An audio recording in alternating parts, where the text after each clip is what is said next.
along. Qualifying is now in the books. If you're not in, you're just not in. Better luck next time.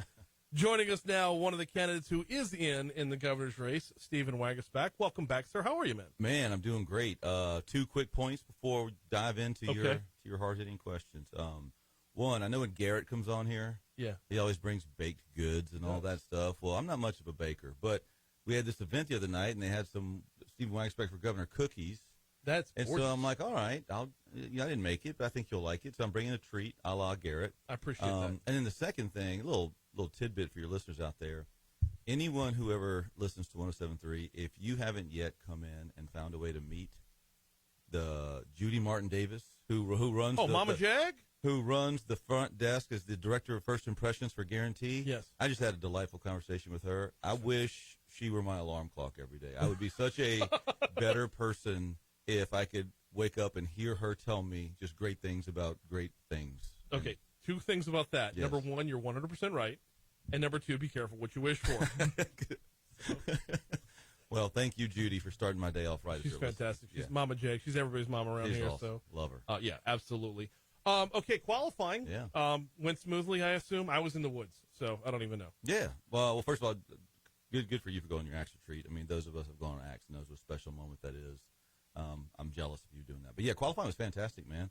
Went in on Thursday. There was a 3-day to qualify, Tuesday, Wednesday, Thursday. We went in Thursday morning. Me and Richard Nelson went in on the same day.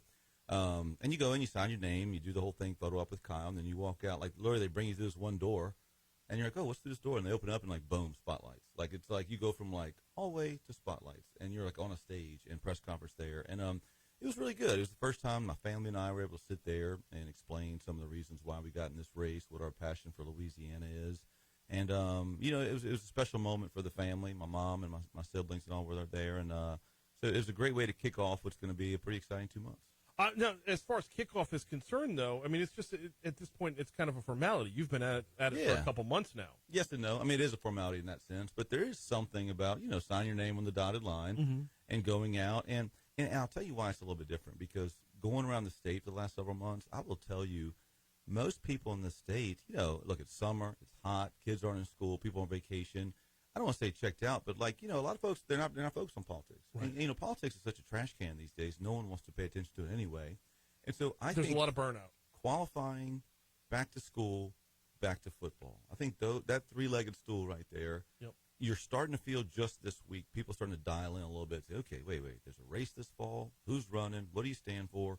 And to me, that's a great reason why it's such a good week, because we've been waiting for this moment, for the state to kind of dial in, the state to say who's out there, because we think we have a message and a game plan that's going to work, but we needed folks to kind of turn their eyes and ears on, and I think that's happening this week. Stephen Waguespack is our guest. He is running for governor, and it is officially official that he's running for governor after last Thursday.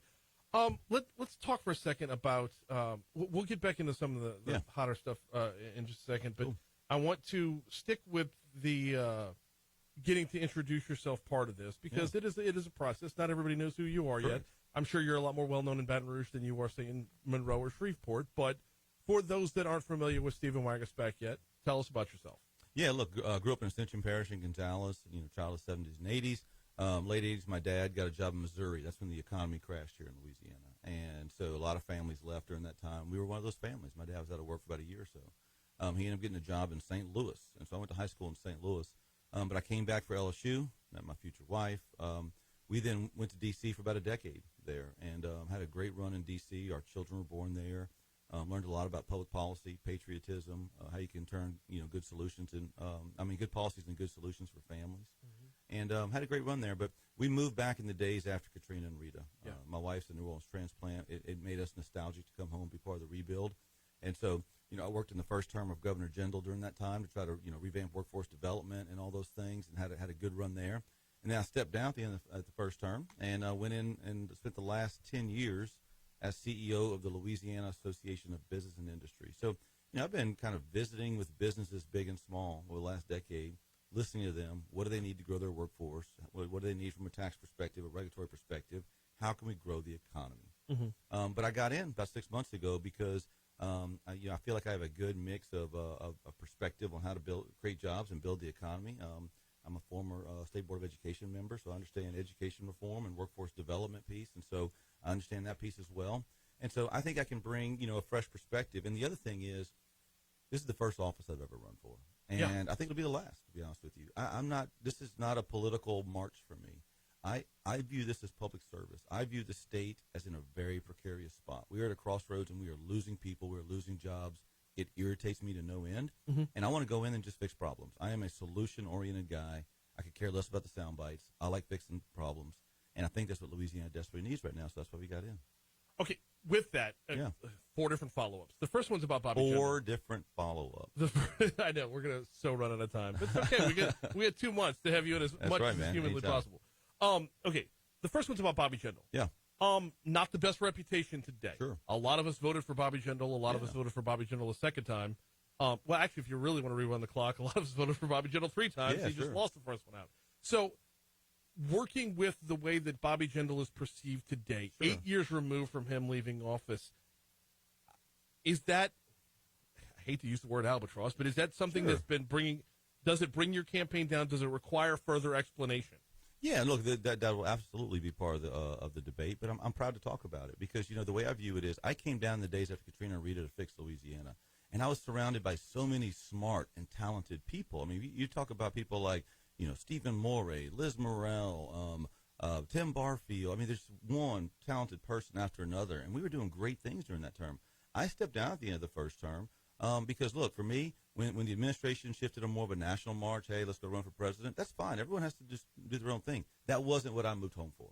I stepped down because I'm passionate about building Louisiana. I don't care about national politics. I care about Louisiana solutions. And that's when I stepped down. So if you want to judge me on the time I was there on that first term, man, I'll take that Pepsi challenge every day of the week because we did great things on workforce development. We revolutionized the charity hospital system and turned it into more patient-centric and taxpayer-sensitive. We revamped workforce development up and down. We turned the Department of Labor into a true workforce commission. We were actually growing population each year I was there. We have been shrinking each year for the last 8 years over the last decade. So, look, if you want someone who understands how to revamp workforce development, grow the economy, improve in-migration, and stop out-migration, that's the years I was there. I'll take that challenge all day, every day. But I'm proud of my service. I'm proud of the people I worked with. And there were too many people that joined that administration in the days after Katrina and Rita, worked really hard and really talented. I'm not going to smear them by throwing some, broad cross strokes. There were a lot of people that worked their tail off, and I'm proud to work with all of them. Grow the economy and out-migration. Those are 2 things that, if they're not the headlines every day leading up to October 14th, in my opinion, they darn well should be. Yeah. How? How do you fix it? Yeah, look, we've got a long culture of political corruption and political good old boy syndrome, which has been, you want to talk about albatross. That is Louisiana's albatross for the last 100 years. I'm running to slay that dragon. I'm running to throw all that in the trash can and try something new. We're going to bring good people in who are focused on public service, not political power acquisition, and we're going to dominate our administration with people like that. That's what we're going to do. The second thing is workforce development is the way to grow jobs today. Every employer is simply asking for, look, give me someone who can read and write and stay off drugs, have good soft skills, not want to be the CEO within 6 weeks. They're willing to work as a team. That's what they want right now. And so I want to revamp our K-12, but especially on the high school side, and give every kid a valid pathway to success. That means injecting technical education. That means injecting soft skills. That means injecting apprenticeships, mentorships. If we reach each kid where they truly are, we can pump them off into the workforce, keep them out of a life of crime, keep them away from Texas. But that means changing our entire approach of high school and being more student-centered. Right now, if we're being honest, what we do is we put a lot of pressure on high schools, and we say, if you don't make every kid a 4-year college student, you failed. That is stupid. We need to actually say, what is your best chance for success, child, and how do we help you get there? And if it's going to be a welder or a physicist or anything in between, it's all valid, it's all great, it's all needed. It's the bureaucracy's job to bend to the student, not force the students to bend to the bureaucracy's ivory tower syndrome. He is gubernatorial candidate Stephen Waguespack in studio with us, and every answer leads to more questions. Let's dive down that rabbit hole now. Geez, sorry Education. About that, No. This is what I want in a governor's race. Well, you got it, baby. No, how many town halls have you? This was supposed to be saved for later, but we'll get to it now. How many town halls have you been to with the other 6 major candidates, or 5, and somebody else shows up? Yeah. Let's do the count. And let's be fair. Everybody's got scheduling conflicts along the way. All right, so that's a little more than fair, but I'll hear you. if you've got a town hall every day, Mm-hmm. you know, I get eventually it. you're I gonna, get it, man. Yeah, so, totally. Yeah, they're tough, but they're awesome. But along with that, though, how many times can you sit down and answer the same 3 questions over and over again, and then still try to break through all the noise that is the national politics and how folks just take what they're fed by the major news outlets? It's a challenge, and look, I'll be honest with you. I bet my campaign team would wish that I would stick to some sterile talking points and just repeat the same thing 1,000 times. That's not who I am. I have conversations with people. I read body language. I want people's insight and questions. I'm one of those people. I'm running for office not because I am stuck to the talking points on the page. I want to listen to people and evolve as a leader. Mm-hmm. And the truth is, every conversation I have with someone helps me evolve as a leader, helps me evolve my perspective. And so the talking points I had 2 months ago are different today, because if you truly take the time to listen to people, what you find is, man, we have so much more in common. We've just been so trained to just fight in politics that we stopped listening a long time ago, and it drives me crazy. If you sit down with a poor African-American single mom in North Baton Rouge and a hard-working single dad in South Baton Rouge who drives a pickup truck and goes to the plants, what you learn, they have the same concerns. Yeah. They have the same dreams for their children. They have the same things they're looking for in government, which is usually limited government, get out of my way, just help me reach my own dreams. I mean, at the end of the day, we have so much in common. I think politicians have stopped listening over the years.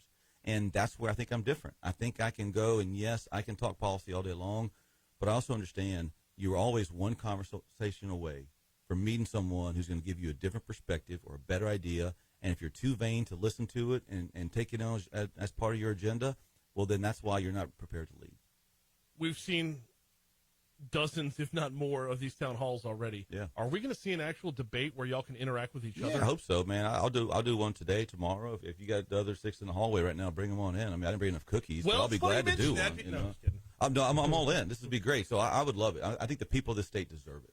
I think they want to kick the tires on the candidates. They're just waking up. They're saying, all right, okay, there's an election. Who are these people? And if they have to make decisions based upon sterile talking points, that doesn't educate them. So I'm all for as many debates as possible. I think there's one in late September that's coming together that most But we don't know the format of it yet, and for all we know, it's going to be the same stupid tennis. Sorry, I'm all in for put us in a cage match, or throw us in a crocodile pit, or do a Hunger Games thing. Whatever you want to do, I'm in. I want the full analysis so that every voter's informed. Trying to visualize who I think would have the advantage in a crocodile pit. Yeah, it's probably not me. I probably shouldn't recommend that. It's Stephen Waguespack, gubernatorial candidate. Okay, so walk us through these next 2 months up to October 14th when LSU's hosting Auburn. Yeah, look, I'm gonna do everything I can to go around the state and meet people, and that's what I've been doing the whole time. And so we have a packed agenda every single day. If you want to see where we're at, you can usually go to our Instagram account, wagsforla.com. Mm-hmm. Excuse me, wagsforla. Excuse me.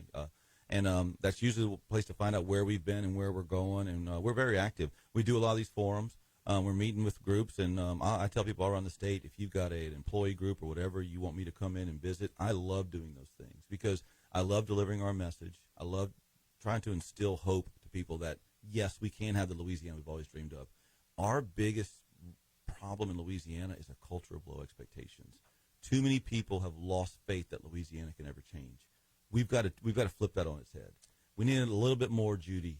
Was it Judy Davis? Judy Martin Davis. We need a little more Judy Martin Davis in our life. Just have optimism, have belief. There's a better day coming tomorrow if we all roll up our sleeves and get to work. That's the message we're delivering all across the state.